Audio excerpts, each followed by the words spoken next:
Ano yan, Tay? Ito, yung 220 na ano, na kuryente. Ito yung ano niya, yung coil niya. Nandito yung rotor niya. Tinanggal ko to. Nandito yung ano niya, yung takip. Oh. Tapos, bumili ako ng motor, maliit. Ito, pakita mo. Ito. Ayan, yan. Bumili ako niyan. Ito, yung magipit to, tinanggal ko, binutasan ko yan para mas magano umikot. Tapos bumili ako na yung speed niya, ito. Yung speed, oh, speed. Yan. Eh, may baterya ako, may solar ako. Kinabit ko ito. Ayun ako. Baka sabi ng bibiro ako, ito, ayan o. Ayan. Ito, itutok mo para makita. O, ayan. O. Ayan. Ito, baka sabihin dinadaya ko kayo. O, ito. O, ito, ayan.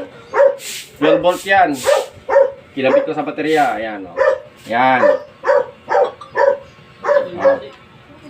O. Ito yung speed niya. I-open ko siya.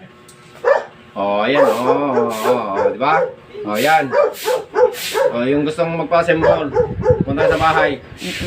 Kailan may solar kayo para makargaan to. O, ayan. Malakas, o. Nga. Napapalakas, may speed. O.